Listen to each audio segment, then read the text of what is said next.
नारायण। हाँ जी, कल हमने 56 पृष्ठ के ऊपर छोड़ा था।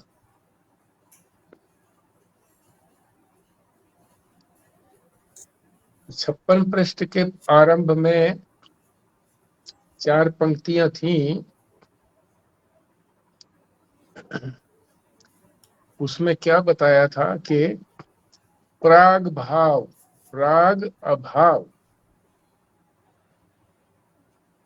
प्राग माने पहली, अभाव माने पहले से ही अभाव।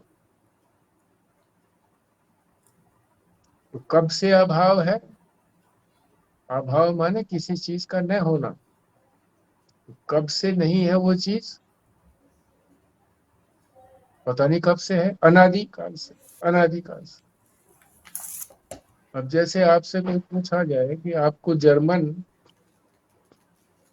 कब से नहीं आती है, तो आप कहोगे जी मुझे तो शुरू से ही नहीं आती है। शुरू से का क्या मतलब? आती ही नहीं है, बस शुरू ही नहीं हुई थी वो। जर्मन की जानकारी शुरू ही नहीं हुई थी, तो जर्मनी का अभाव अनादि था, यानी उसकी कोई शुरुआत नहीं थी कि 5 साल पहले मुझे नहीं आती थी, हाँ, अब मुझको आने लग गई, ऐसा नहीं है। पता नहीं कब से, यानी अनादिकाल से। तो प्राग भाव में जो अभाव है उसकी कोई आदि नहीं होती है, शुरुआत नहीं होती है, अनादि। फिर उसका अंत, अंत तो हो जाता है। जर्मनी सीख ली, तो अब जर्मनी आ गई, अभाव खत्म हो गया जर्मन का। जो मुझको जर्मन की भाषा नहीं आती थी, अब वो आने लग गई। पहले अभाव था जर्मन भाषा का, अब आ गई। अंत हो गया उसका, अभाव का अंत हो गया। यहाँ अभाव की बात करनी है कि अभाव का अनादि और अंत, ये अर्थ हुआ किसका? प्राग भाव का, प्राग अभाव। दूसरा जो है, दूसरे पैराग्राफ में बता रहे हैं, ठीक इसके विपरीत, उलट, ठीक इसके विपरीत प्रध्वंस अभाव है। यानी पहले तो उसका था ना अनादि, अब प्रध्वंस में ये है कि पहले प्रध्वंस का अभाव है। यानी कोई चीज होगी तभी तो टूटेगी ना, प्रध्वंस माने टूटना। तो अभाव है प्रध्वंस का, प्रध्वंस है यानी उसका अभाव है, टूटने का अभाव है। कोई मकान खड़ा है, तो कोई पूछे ये कब से टूटा नहीं है? अरे टूटा ही नहीं है, अभाव या अभाव है। तो ये उसके विपरीत हो गया। उसमें क्या था? उसमें अनादि था।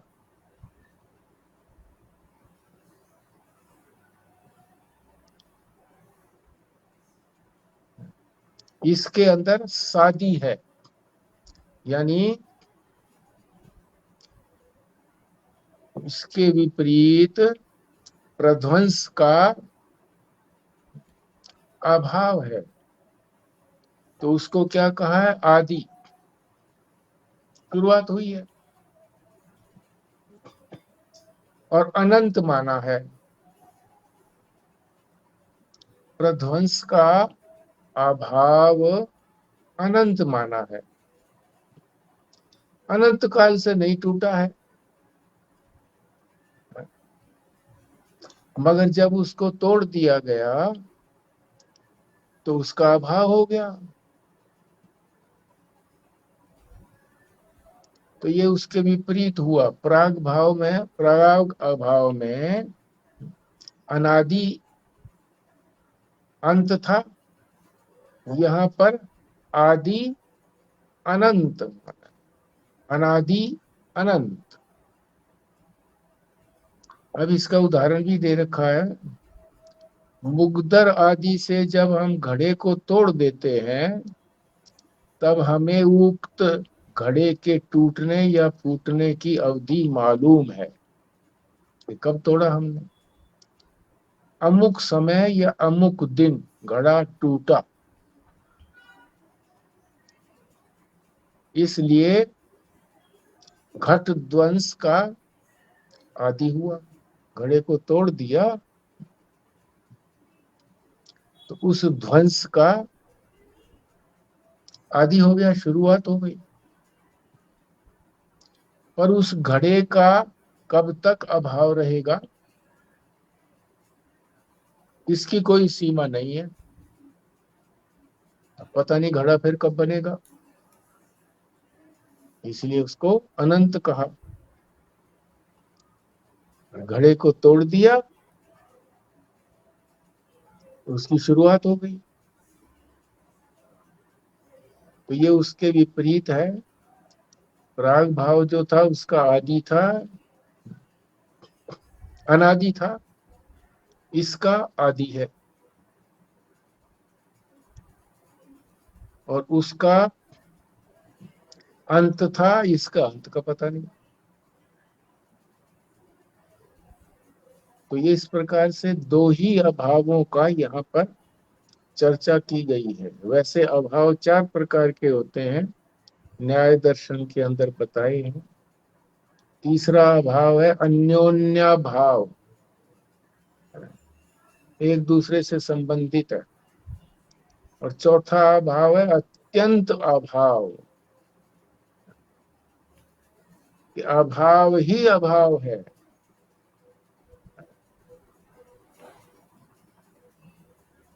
तो ये दो ही बताए हैं, इन्हीं दो को समझ लेंगे, यही बहुत बड़ी बात है।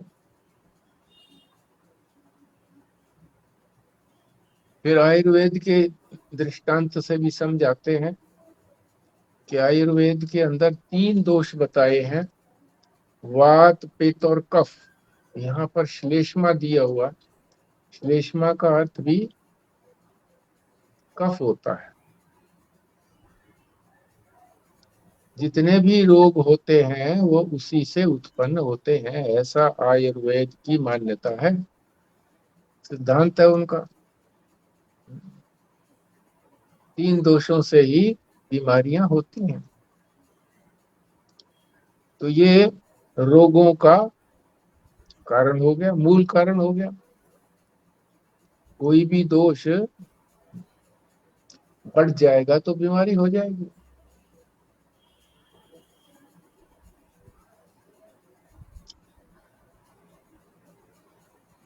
पर उस कारण का हमको तो पता होता नहीं है। आयुर्वेदाचार्य जो है वो न बस देखता है, उससे पता लगा देता है कि कौन सा दोष इसमें बढ़ा हुआ है,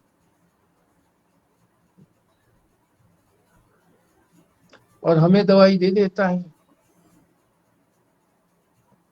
हमारा रोग ठीक हो जाता है।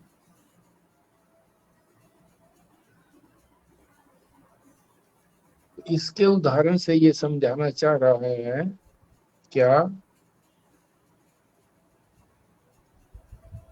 इसी प्रकार से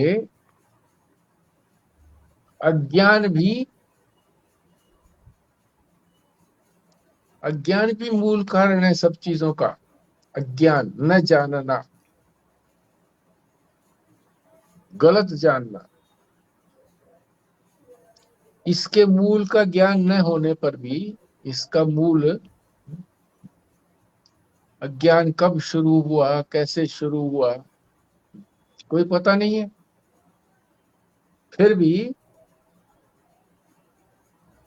वेदांत शास्त्रोक्त, वेदांत शास्त्र में जो भी कुछ बातें कही गई हैं उनका पालन करने से, यानी श्रवण मनन निध्यासन और उससे पहले साधन चतुष्टय, विवेक, वैराग्य, षट संपत्ति और मुमुक्षा, ये सब कुछ करने से और फिर बाद में श्रवण मनन निध्यासन किया और फिर तत्वमसी महावाक्य गुरु सुना देता है, या ब्रह्मास्मि भी, ब्रह्मास्मि मैं ही ब्रह्म हूँ, ये भी महावाक्य है, कोई सा भी सुना दिया जाए चारों महावाक्यों में से,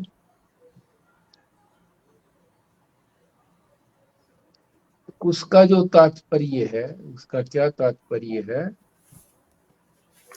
कि आत्मा ही ब्रह्म है, ये तात्पर्य है चारों महावाक्यों का। तो ज्ञान हो जाता है,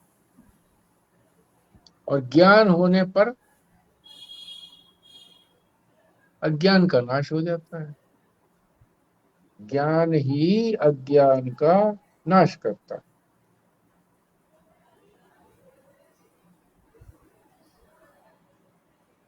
और ये अज्ञान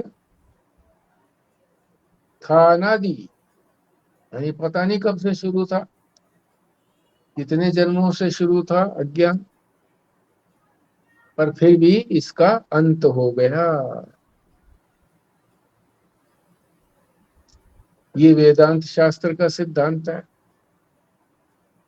जैसा आयुर्वेद का सिद्धांत बताया था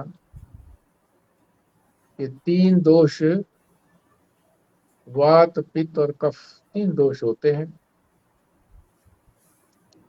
यही इन्हीं से किसी एक के बढ़ने से बीमारी शुरू हो जाती है। तो हमें तो पता नहीं है, पर आयुर्वेदाचार्य ने अपने शास्त्र के हिसाब से दवाई दे दी, बीमारी दूर हो गई। चाहे हमको दोष का पता नहीं लगा कि दोष क्यों हुआ, इसी तरह से ये अज्ञान भी हमें पता नहीं है कैसे शुरू हुआ, कितने जन्मों से है। पर जब हम जो शास्त्र ने, वेदांत का जो शास्त्र है, उसके अनुसार विवेक, वैराग्य, षट संपत्ति और मुमुक्षा करके, फिर श्रवण मनन निध्यासन करके, फिर सदगुरु जो है वो हमको उपदेश देता है महावाक्य का, तो ज्ञान हो जाता है। क्या ज्ञान हो जाता है कि मैं ही तो ब्रह्म हूं, यानी आत्मा और ब्रह्म एक हो जाते हैं। ये वेदांत सिद्धांत है।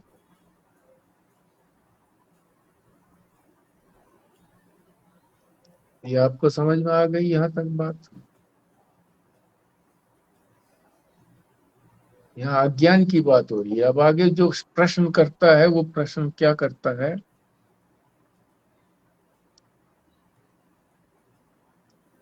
अज्ञान का स्वरूप क्या है, अज्ञान का स्वरूप। अब जब अज्ञान के बारे में कुछ पता ही नहीं है, तो स्वरूप भी क्या बताओगे?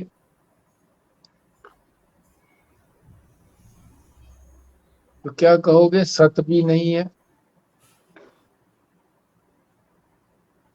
असत भी नहीं है। देखो क्या पहेली है कि अज्ञान सत भी नहीं है, असत भी नहीं है।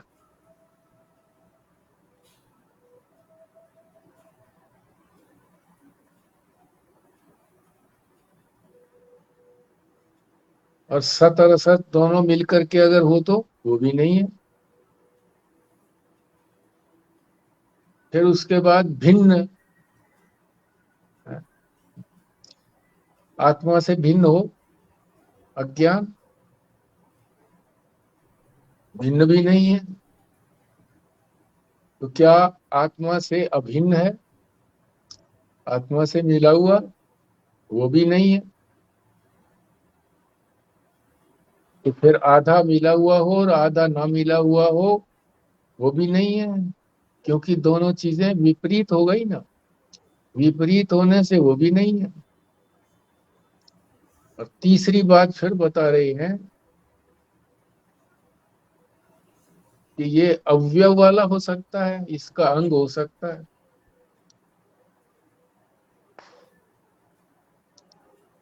अंग हो सकता है आत्मा का, परमात्मा का। तो कह रहे नहीं, अंग भी नहीं है, अवयव भी नहीं है ना।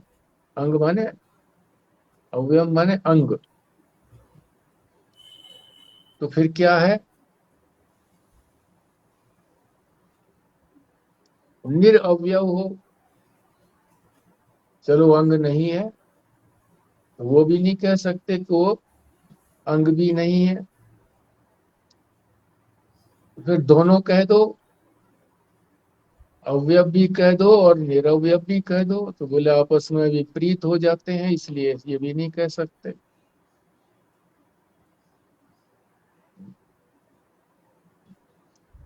अब इसको समझाएंगे कि कैसे नहीं कह सकते ऐसा। सत भी नहीं कह सकते, असत भी नहीं कह सकते, भिन्न भी नहीं कह सकते, अभिन्न भी नहीं कह सकते, अवयव भी नहीं कह सकते, निरअवयव भी नहीं कह सकते। कैसे नहीं कह सकते? देखो,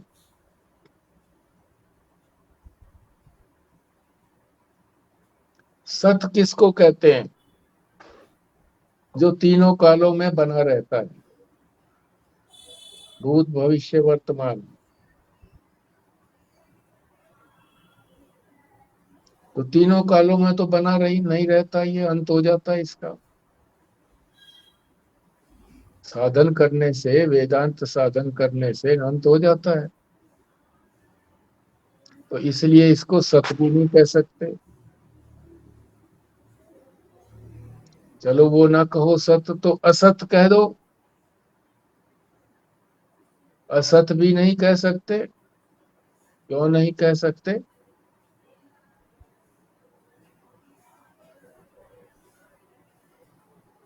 क्योंकि ये दिखता है, प्रतीत होता है। जो प्रतीत होता है उसको झूठा कैसे कहोगे? झूठा किसको कहेंगे? जैसे गधे के सींग किसी ने आज तक देखे नहीं, आगे देखेंगे भी नहीं।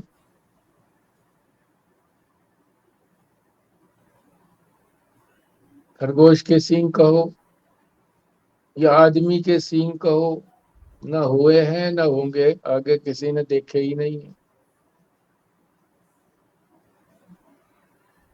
पर ये तो दिखता है अज्ञान। तो क्या, कैसे दिखता है कि मैं तो अज्ञानी हूँ? ये तो दिख रहा है मेरे को कि मैं अज्ञानी हूँ। इसलिए इसको सत भी नहीं कह सकते, असत भी नहीं कह सकते।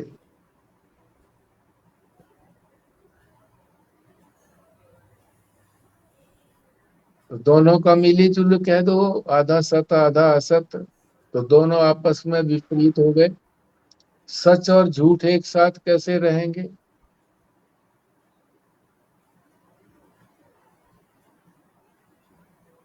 तो ना सत हुआ, ना असत हुआ, और ना सत असत हुआ। ठीक से समझ गए आप? बस सत की बात याद रखो। सत जो तीनों कालों में रहता है, अज्ञान तो तीनों कालों में तो रहेगा नहीं। भविष्य में वेदांत शास्त्र के अध्ययन से नष्ट हो जाएगा। तो है, तो झूठा हो गया ना, असत हो गया। तो असत होगा, असत भी नहीं है, क्योंकि अज्ञान तो दिखता है हमको कि हम अज्ञानी हैं। और असत तो कभी चीज दिखती ही नहीं है। असत की, खरगोश के सींग या किसी ने देखे आज तक?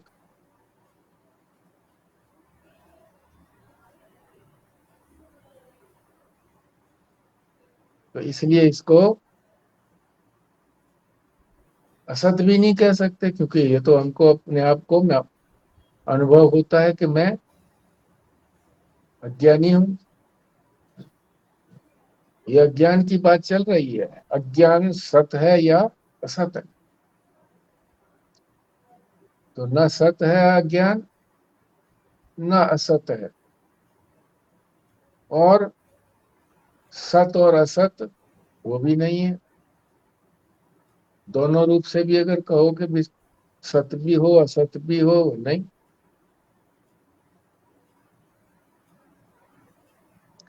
आगे फिर अब यव रूप कहो उसको, या भिन्न कहो, भिन्न। भिन्न माने अलग।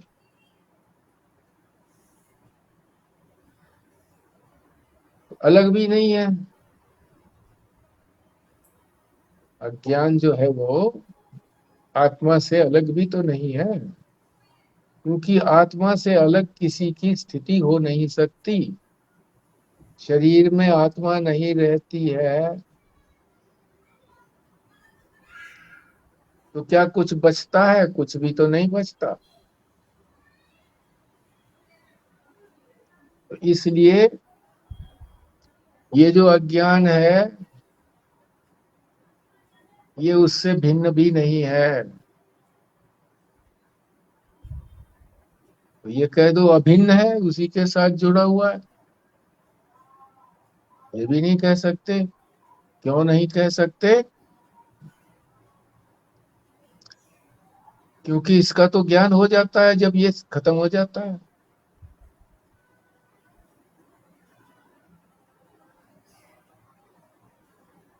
ज्ञान हो गया तो ये खत्म हो गया, तो उसका भिन्न कैसे, उसको अभिन्न कैसे कहेंगे? वो तो यूं का यूं बना रहता है, पर ये तो नष्ट हो जाता है। तो भिन्न और अभिन्न कह दो दोनों तरीके से, तो कह रहे हैं वो भी नहीं, क्योंकि एक दूसरे के विरोधी है। तीसरा है अवयव रूप। अवयव माने अंग। ये अज्ञान जो है वो आत्मा का अंग होगा। अंग भी नहीं है।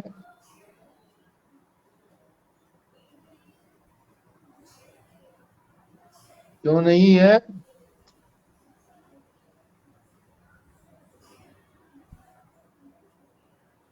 अज्ञान तो अनादि है। अनादि।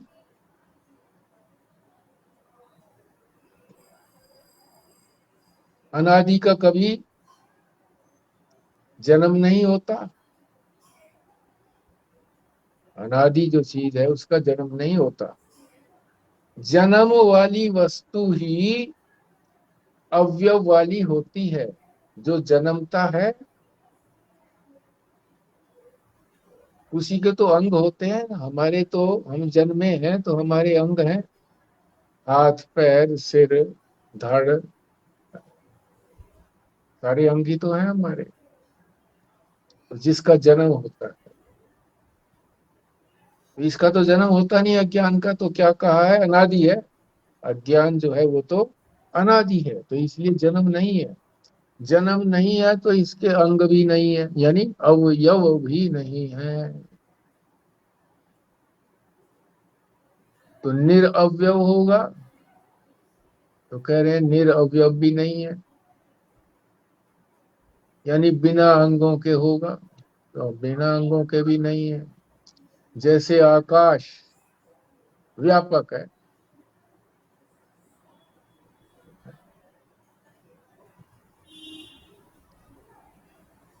पर हमें तो टुकड़ों में दिखाई देता है आकाश।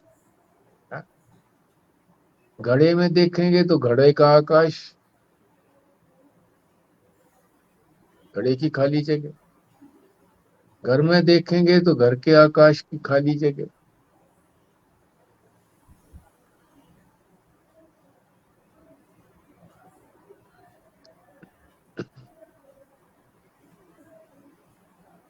इसलिए इसको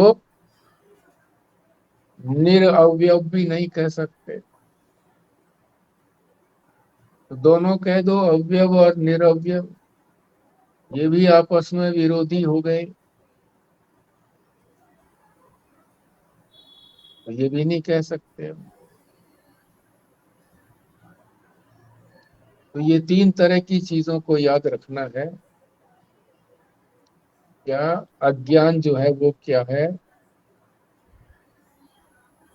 सत भी नहीं है, असत भी नहीं है, और सत असत वो भी नहीं है। भिन्न भी नहीं है, अभिन्न भी नहीं है, और भिन्न और अभिन्न दोनों मिला के भी नहीं है। तीसरा, अवयव भी नहीं है, निरवयव भी नहीं है, और दोनों मिला के अवयव निरवयव भी नहीं है।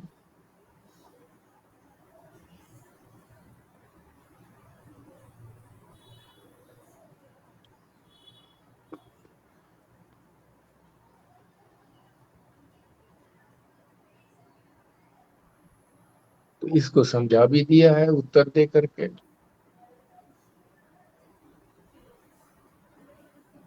जो अज्ञान की बात आई थी, कि अज्ञान को किसी तरीके से कहा नहीं जा सकता। तीन तरीके बताए ना, इन तीनों तरीकों से अज्ञान को नहीं कहा जा सकता। तो उसी के लिए शब्द दिया है अनिर्वचनीय। जहां भी अज्ञान का शब्द आए तो समझ लीजिए कि अज्ञान की हम परिभाषा नहीं कर सकते।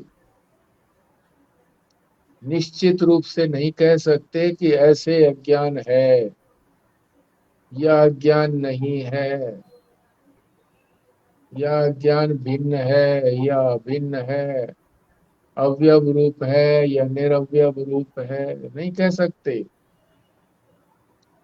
इसी के लिए शब्द वेदांत में है अनिर्वचनीय। वचनीय का अर्थ होता है, नी नहीं लगाया अभी हमने, वचनीय का अर्थ होता है जिसको कहा जा सके, वचनबद्ध किया जा सके, वचनबद्ध, वचनों में बांधा जा सके, वही बांधा जा सकता।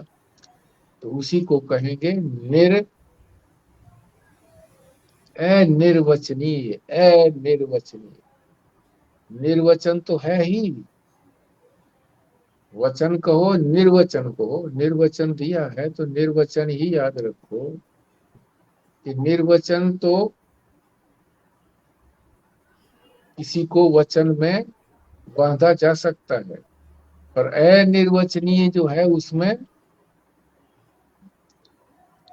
निश्चित रूप से किसी वचन में, शब्दों में उसको बांधा नहीं जा सकता। कह ही नहीं सकते कि वो सत है या असत है,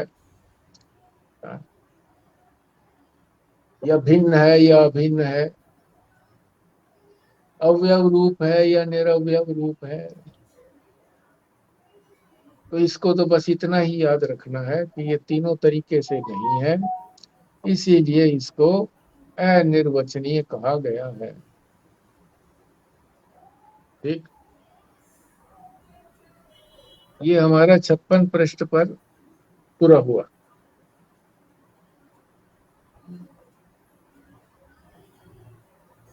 56 तक नहीं बल्कि 57 पृष्ठ पर केवल नीचे वाले 3 पंक्तियां रह गई हैं, बाकी ये सारा यही बात समझाया है।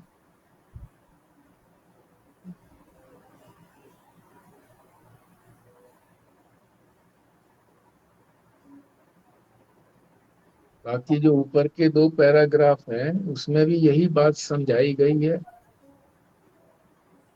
उसको पढ़ने की आवश्यकता नहीं है, क्योंकि वो फिर कंफ्यूजन हो जाएगा। अब ये संक्षेप में आपको बता दिया है।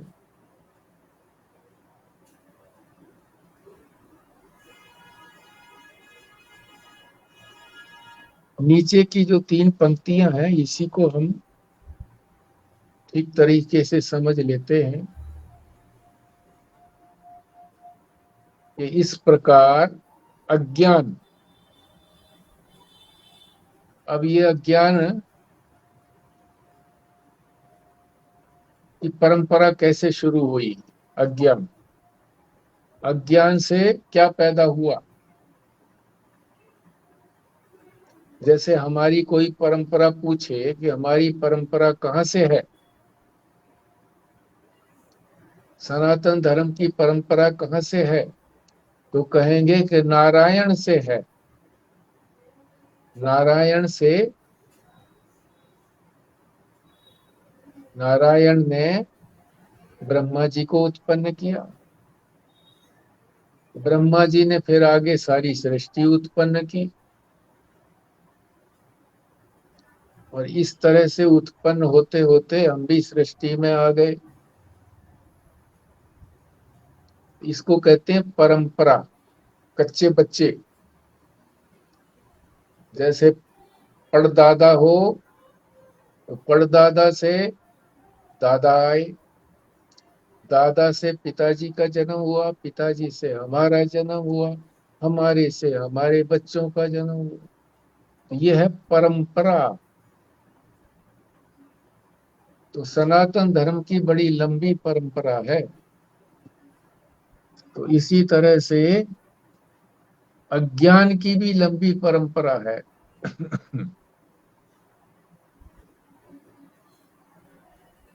अज्ञान समझा ही था हमने, आके अज्ञान तो अनादि है। कह नहीं सकते कब से अज्ञान हुआ।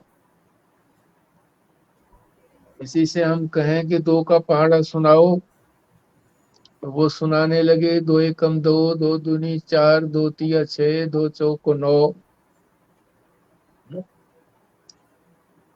तो हम कहेंगे ये तो गलत बोला तुमने, तुमको पहाड़े का ज्ञान नहीं है। तो पूछ, अगर पूछा जाए कि कब से अज्ञान है, कब से अज्ञान है, कब से बताओगे भैया? कोई शुरुआत तो है नहीं कि हाँ तब अज्ञान हुआ, शुरू से ही अज्ञान है। गलत चीज को जानना ही तो अज्ञान है। हमने जो है अपनी आत्मा को न जान करके शरीर से जो मिली जुली आत्मा है उसको अपना मैं मान लिया, उसको आत्मा मान लिया।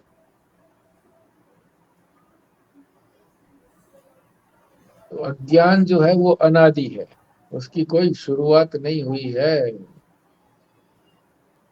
और उस अज्ञान से फिर क्या हुआ, उसका बच्चा क्या पैदा हुआ? अविवेक। विवेक माने तो कहते हैं ना दो चीजों को अलग अलग कर देना,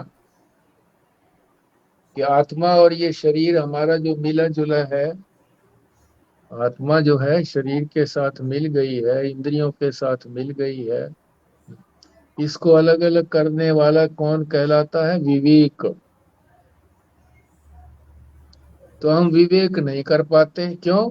अज्ञान के कारण। अज्ञान से क्या पैदा हुआ? अविवेक। ठीक है, अविवेक पड़ा रहे तो अविवेक पड़ा रहेगा, तो अभिमान आएगा हमारे अंदर। अभिमान कहते हैं गलत चीज को मैं मान लेना, तो अभिमान हो गया। इस शरीर को हमने मैं मान लिया, इंद्रियों को मैं मान लिया, अहंकार को मैं मान लिया। तो ये अहंकार ही जो है ये अभिमान कहो इसको, अहंकार।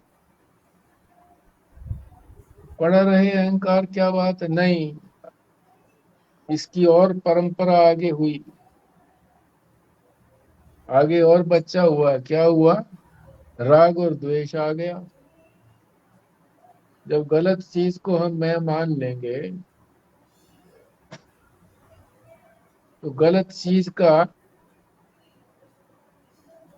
जो भी, अगर वो हमारे अनुकूल हुई तो राग होगा, प्रतिकूल हुई तो द्वेष होगा। तो उससे क्या आएगा? राग द्वेष।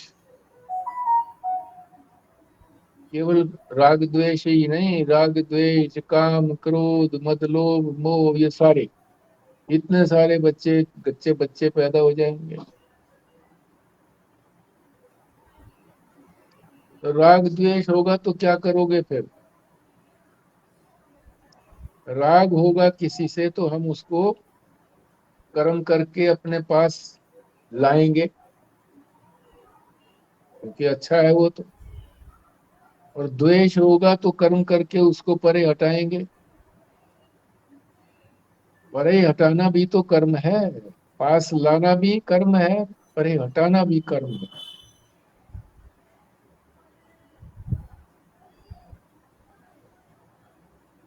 तो कर्म करेंगे। तो कर्म तो शुभ भी हो सकते हैं, अशुभ भी हो सकते हैं। तो शुभ अशुभ कर्म करेंगे, दोनों तरह के कर्म होंगे। जब शुभ अशुभ कर्म हो गए तो कर्मों से फिर क्या पैदा हुआ? शरीर हो गया। ये शरीर हमारा कर्मों से ही तो पैदा हुआ है। जो पिछले जन्म के हमारे कर्म थे,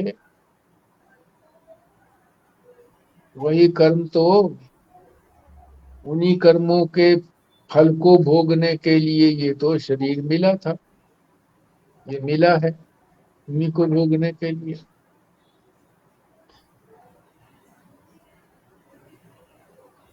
तो शरीर मिल गया, यहां तक हो गया, शरीर तक। अज्ञान से शुरू करके शरीर तक पहुंच गए। अज्ञान से अविवेक, अविवेक से अभिमान, अभिमान से राग द्वेष, और राग द्वेष से शुभ अशुभ कर्म, और कर्मों से शरीर, दूसरा शरीर। अब जो कर्म करेंगे इससे दूसरा शरीर भी मिलेगा। इसलिए आत्मा के अज्ञान से ये तो मिला ही मिला, आगे भी मिलेगा शरीर।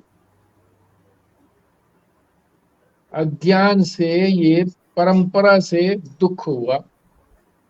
जहां शरीर की उत्पत्ति होनी शुरू हुई, तभी से दुख प्रारंभ हो गया। जन्म दुख, गर्भ दुखम, जन्म दुखम, जरा दुखम, मृत्यु दुखम, दुखम ही दुखम। सारी आयु जब तक शरीर रहा, दुख ही दुख मिलते रहे। तो ये है दुख की परंपरा। ये दुख जो है ये कितने जन्मों से हमें मिल रहा है, पता नहीं कितने जन्म हुए हैं। जन्म से ही दुख है, तो ये दुख की परंपरा है। परंपरा का मतलब कहाँ से निकला है ये दुख? अज्ञान से।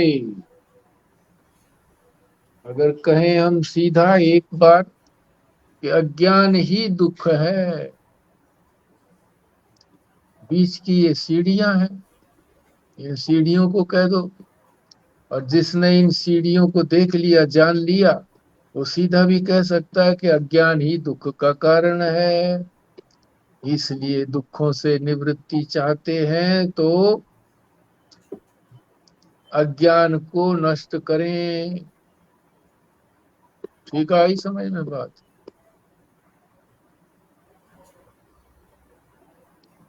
ये 57 पृष्ठ तक पूरा हुआ। 58 पृष्ठ में प्रारंभ में जो पहला पैराग्राफ है, वो भी इसी बात को बता रहा है, उल्टे तरीके से बता रहा है। प्रश्न उसने किया कि भाई इस प्रकार का ये दुख कब नष्ट होगा? कब नष्ट होगा, बस ये सवाल है, कब नष्ट होगा? तो फिर नीचे से चलना पड़ेगा। पहले ऊपर से नीचे उतर के आए थे, अब यहाँ बहुत गर्मी लगने लग गई। बड़ा कष्ट हो रहा है तो कष्ट कैसे दूर होगा? जब फिर सीढ़ी से छत तक पहुंचेंगे। पहले छत से नीचे उतरे थे ये सोच करके कि नीचे ठंडक मिलेगी,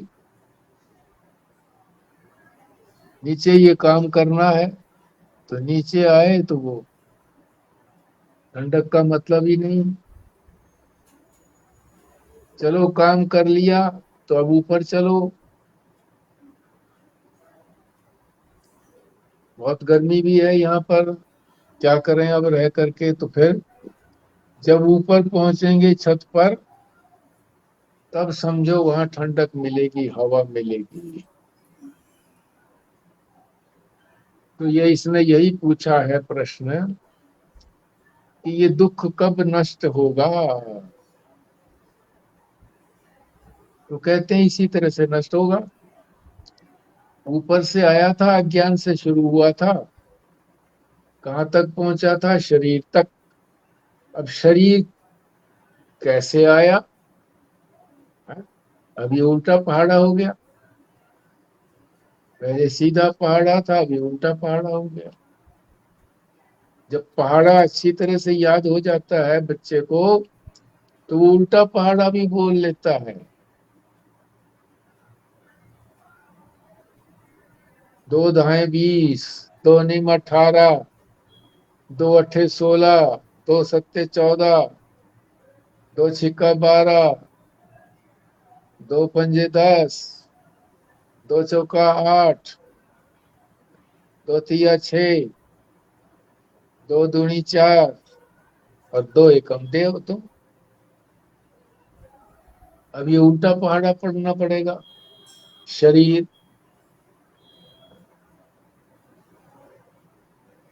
शरीर नहीं रहेगा तो दुख नहीं रहेगा।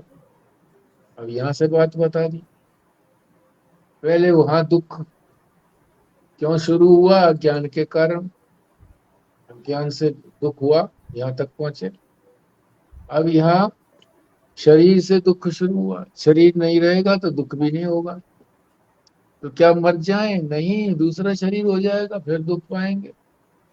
दुख की परंपरा चलती रहेगी। तो दुख दूर करने का उपाय फिर करो। तो शरीर नहीं रहेगा तो, यानी पैदा ही नहीं हुए मान लो हम, पैदा नहीं हुए तो कर्म भी नहीं हुआ। शरीर नहीं होगा तो कर्म भी नहीं होगा ना। कर्म नहीं होगा तो राग द्वेष भी नहीं होगा, और राग द्वेष नहीं होगा तो फिर अभिमान भी नहीं होगा, और अभिमान नहीं होगा तो फिर अविवेक भी नहीं होगा, और अविवेक नहीं होगा तो अज्ञान भी नहीं होगा।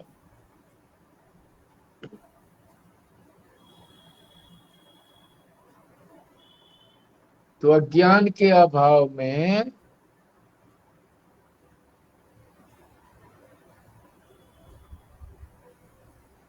ये जो अज्ञान है, अनादिकाल से आए हुआ अज्ञान की निवृत्ति तब होती है। इसका अज्ञान का अभाव तब होगा जब इस तरह से क्रम से हम इसको नष्ट करेंगे। जब ये दृढ़ निश्चय हो जाता है। अब ये, ये अंतिम बात बता दी कि जब ये पक्का निश्चय हो जाता है कि अज्ञान निवृत्ति, कि मैं आत्मा हूं, अद्वैत ब्रह्म स्वरूप हूं, ये ज्ञान होने पर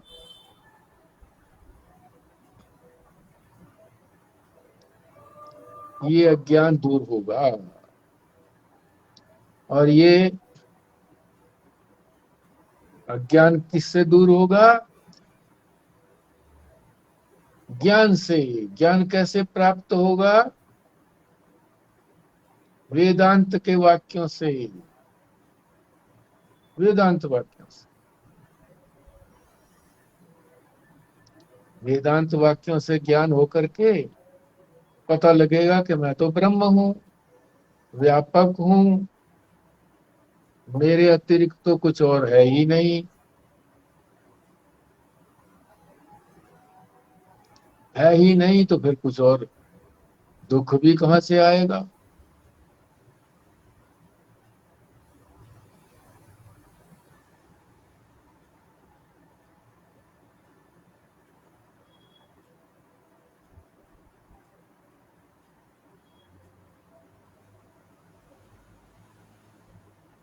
आगे प्रश्न फिर किया प्रश्नकर्ता ने,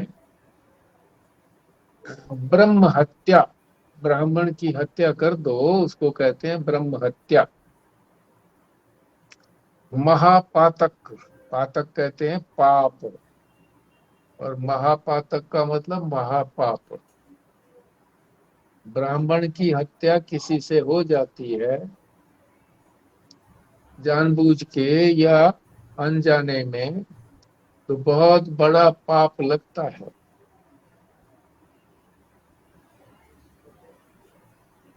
पर शास्त्र ने उसके लिए प्रायश्चित बताया है कि ये तो मेरे से गलती हो गई, आगे कभी ऐसी गलती नहीं होगी, आप इसका प्रायश्चित बताओ। मतलब मैं इसके लिए क्या उपाय करूं कि ये मेरा पाप दूर हो जाए, उसी को कहते हैं प्रायश्चित।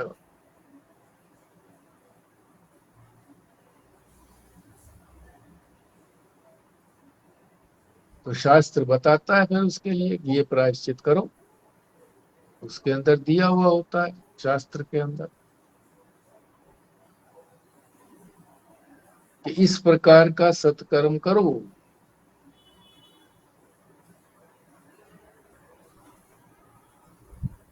संसार में भी तो प्रायश्चित बता देते हैं, जो कोई अपराध होता है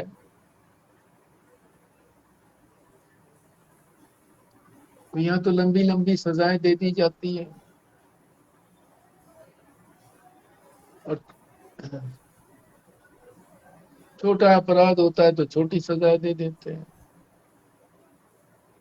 पर शास्त्र कहता है इस महापातक को दूर करने के लिए भी शास्त्र में विधान है। जैसे हमारे संसार के अंदर संविधान दिया हुआ है कि इस तरह के अपराध में कितनी सजा होगी, इसके अपराध में कितनी सजा होगी। और शास्त्र प्रायश्चित के लिए उसको विधान बता देता है कि ये करो, ऐसा करो।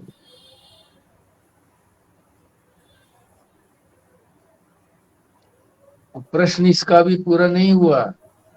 ये कहना ये चाहता है कि जब इतना बड़ा अपराध, इतना महापातक महापाप के लिए शास्त्र में विधान किया गया है,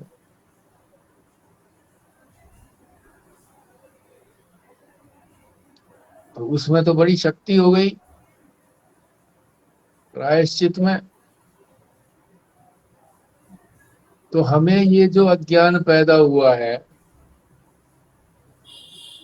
अज्ञान मिथ्या है, यानी कुछ है नहीं, सत असत कुछ नहीं है, भिन्न अभिन्न कुछ नहीं है, निरवय अवयव कुछ नहीं है नहीं, मिथ्या है।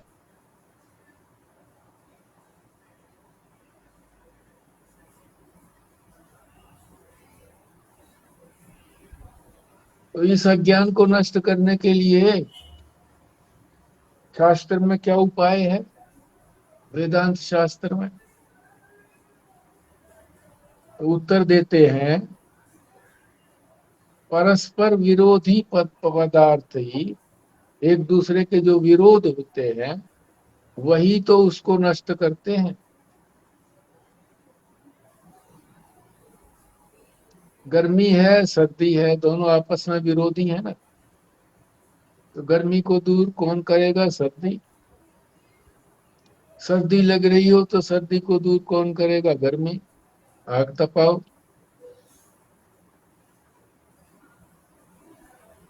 विरोधी चीज है।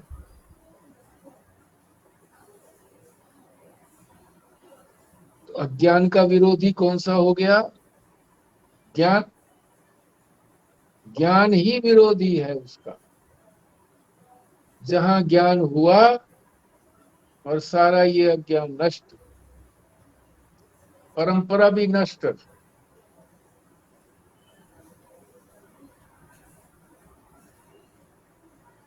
जब ऊपर से ही नष्ट कर दिया तो फिर आगे उसके बच्चे खच्चे कहां से होंगे?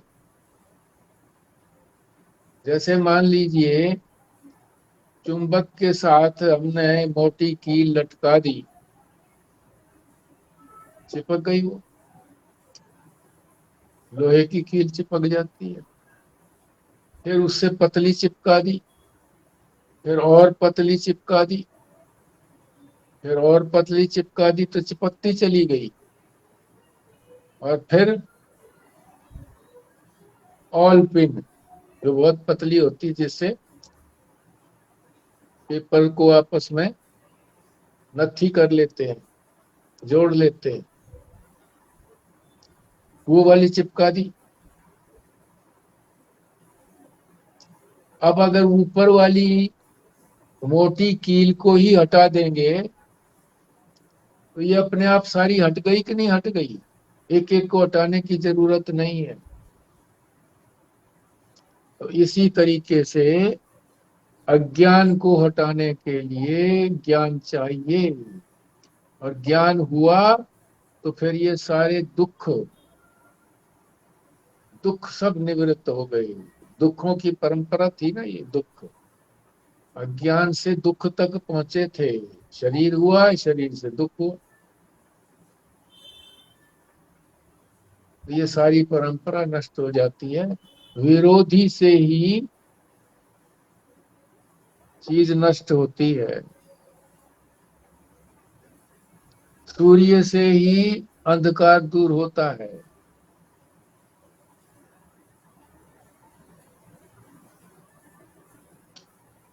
तो वो कह रहा है प्रश्नकर्ता, इसके लिए क्या कर्म किया जाए? बोले कर्म से काम नहीं बनेगा, ज्ञान करना पड़ेगा बस। जैसे रात को बहुत ज्यादा अंधेरा है, अमावस्या की रात,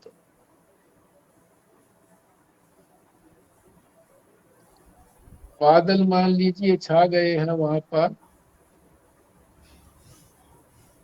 तो क्या वो अंधेरे को कम करेंगे और बढ़ा देंगे अंधेरे को? तो बादल तो क्या अंधेरे को कम करेगा? सूर्य। सूर्य निकलेगा तो अमावस्या की रात में जितना अंधेरा था सब नष्ट।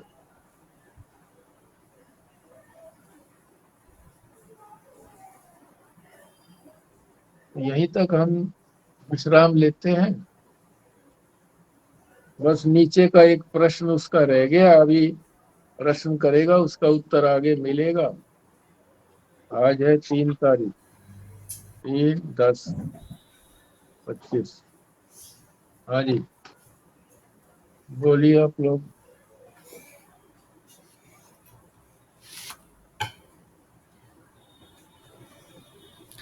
जैसे आपने अज्ञान के बारे में बताया, अज्ञान तो अनचाही वस्तु है जो आ गई है अपने आप ही, और उसको हम्म। हमें हटाना भी है। पर फिर भी आज सुन के ऐसे लगा जैसे हम इसका महिमा मंडन कर रहे हैं कि अनिर्वचनीय है, और ये भी नहीं है, मतलब अवयव भी है, अवयव अवयव के बिना भी नहीं एक्सप्लेन कर सकते, अवयव के साथ भी नहीं कर सकते। बड़ी सारी चीज़ें इसके, जैसे इसके लक्षण बताए, जैसे कि हम ईश्वर के बताते हैं। तो फिर ऐसा क्यों? इसके बारे में ऐसे लग रहा है कि हम इसको इसी को पढ़े जा रहे हैं, और ये बहुत अच्छी चीज़ है जैसे। महिमा नहीं है ये इसकी, ये तो इसकी, ये है ही नहीं, मिथ्या है बस। ये सिद्ध करने के लिए कहा है ये। मिथ्या, मिथ्या वस्तु होती नहीं है। दिखती है तो वो सच्ची नहीं लगती है। जैसे सिनेमा देखते हैं हम, तो उसके अंदर जो भी कुछ घटनाएं होती हैं कोई सच्ची थोड़ा ही होती हैं। जो समझदार आदमी है वो तो समझ लेता है कि भाई ये तो नाटक हो रहा है। इसी तरह से रामलीला में जो रावण बनता है, राम बनता है, सीता बनती है, वो कोई राम सीता थोड़ा ही है, रावण थोड़ा ही है। जानते हैं सब, है नहीं। यही मतलब है, यह महिमा नहीं बताई जा रही, बल्कि ये बताया जा रहा है कि वो तो अज्ञान तो मिथ्या है, मिथ्या होने पर भी हमारे सिर के ऊपर चढ़ा हुआ है। बस इसको उतार दो। भूत है ये, भूत। भूत को कोई कह सकता है कि हाँ ये भूत, मैं दिखा देता हूँ भूत? भूत नहीं दिखता। इसी तरह से ये भी नहीं दिखता, पर ये चढ़ गया सिर के ऊपर भूत की तरह से।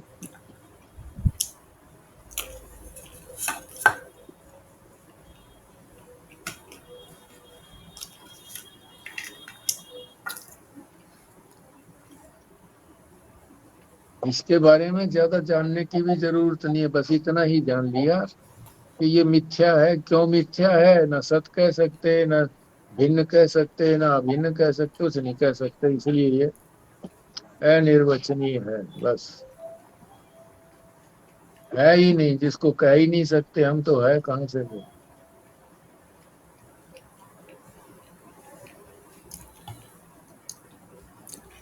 पर सबसे ज़्यादा प्रभावित कर रहा है हमें। अब जैसे कोई कह दे ना, बच्चों को माता कहानी सुनाती है नानी, एक जो थी वो बंध्या थी, बंध्या स्त्री। बच्चा बोले अच्छा दादी फिर क्या हुआ? उसके 4 पुत्र हुए। आगे दादी, उसने जब कहा कि चारों पुत्र जो है वो चारों दिशाओं में चले जाओ, और वहां एक एक राजकुमारी, एक एक जो है तुम्हारे पसंद की लड़की मिलेगी, ले आना वहां से। घोड़े पर जाओ, घोड़े पर बिठा कर ले आना बड़े होने के बाद। इतने में नींद आ गई बच्चे को। अगले दिन उठ करके पूछता है दादी फिर उनका क्या हुआ, वो बहू ले आए कि नहीं ले आए? तो कोई थी थोड़ा ही वो कोई, है?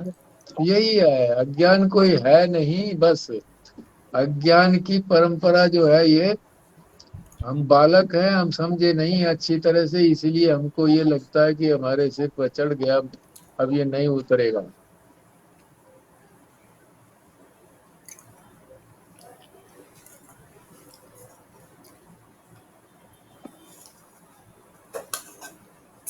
ठीक है जी, फिर कृष्णा जी पूर्णाहुति करिए।